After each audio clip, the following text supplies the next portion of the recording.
কি আর বলি। হ্যাঁ, আর এখানে তো আপনার মূলো বীজ দিয়েছিলাম।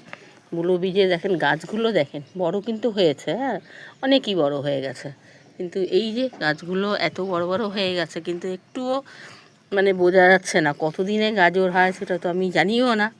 হ্যাঁ, আর এই যে কপি গাছটার মধ্যে এই যে দেখেন কপিটার মধ্যে কেমন একটা দাগ দাগ হচ্ছে, জানি না, দেখা যাক বড় হলে কি হয়। হ্যাঁ, এই ছোট্ট গাছটার মধ্যে টমেটোরা দেখেন কি সুন্দর ছোট ছোট ধরেছে, দেখে তো সত্যিই খুব ভালো লাগছে। হ্যাঁ, আর তারপরে এদিকে গাছপালাগুলো সব কেটে কুটে দিয়ে, আর এখন তো ফুল সেভাবে হয় না। হ্যাঁ, যেটুকু হোক, আর কি করব, কিছু করার নেই। এইটুকু ফুল টুল যা হয় ঠাকুরের দেওয়ার মতন করে তুলে নিয়ে ঠাকুরকে কমসে কম দেওয়া তো হয়ে যাবে, একটু বেলপাতা দিয়ে। হ্যাঁ, গাঁদা ফুল যদি ছিঁড়ি তাহলে সবই আমার ছেঁড়া হয়ে যাবে, জানেন তো।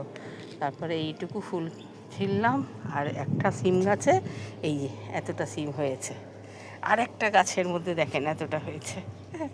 দুটো গাছে এতটা করে সিম হয়েছে মোটামুটি। যাই হোক, দুটো সিম মেশালেই একটা তরকারি তো হয়েই যাবে। এই দুটো সিম একসঙ্গে একত্র করলে যেভাবে দেখেন দেখি মনে হয় একটু হালকা কলা পাতা, এটা ডিপটা সবুজ। তো একটা তরকারিতে যা হোক হয়েই যাবে, কিছু করার নেই। আর সিম আগেকারও তোলা আছে, জানেন তো। মানুষকে দিয়ে দিয়ে কত আর মানে করবো, দেবো, তবে দেখি আছে ঘরে।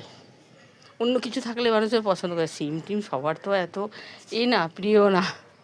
এই যে এইগুলো সফেদা, এগুলো একটু বাড়তো, এগুলো তুলতাম, তুলে যদি মানুষকে দিতাম তাহলে আলাদা একটা এটা হতো। যাই হোক, একটা ফল তো। এই যে দেখেন পেয়ারা গাছগুলো, পেয়ারা গাছের মধ্যে পেয়ারা বেচারাগুলো বাড়তে পারছে না। এই দেখেন পেয়ারাগুলো বাড়তে পারছে না, এর থেকে বড় আর কি বলবো। এখানেও দেখেন একটা পড়ে আছে, সেদিনকে একটা বেঁধে রেখেছিলাম, কলা পাতা হয়েছিল বলে ঠাকুরকে দিয়েছি। তাহলে ঠিক আছে, অসুবিধা নেই। আর এই যে লেবু গাছটার মধ্যে সব পাতাগুলো আবার দেখছি, পাতাগুলো সব গুটাচ্ছে, জানেন তো। কেন এরকম গুটাচ্ছে জানি না। দেখেন এই যে দেখেন এই যে পোকা পোকা। তারপরে যা হোক, আমি সেই জল টল করে দিতেই থাকি, কিন্তু বারে বার তো সব কিছু দেওয়া যায় না, সব কিছু লিমিট আছে। আর এখন কুয়াশা পড়ে, কুয়াশার জল থাকলে অন্য কিছু জিনিস তো আর ব্যবহার করা যাবে না। কমসে কম একটা জলটা শুকাক, একটা শুকালে অন্য জলটা শুকানো যায়। হ্যাঁ, এই জন্য ভাবি দিনের বেলা দিই, দিনে একটুখানি হালকা হাওয়া কিংবা রোদ, হালকা রোদটা হোক, তাহলে শুকিয়ে যাবে, ঠিক আছে। হ্যাঁ, আর এই গাছটার মধ্যে আর বলেন না, দেখেন না শুঁয়োপোকা টোকা সব করে সব গাছগুলোকে নষ্ট করে দিচ্ছে। কালকে এসে 3-4টে শুঁয়োপোকা তুলে ফেলেছি, জানেন তো। আর বলেন না, এইসব নিয়েই তো আছি, আর কিছু করার নেই। আচ্ছা, একটু রাখ।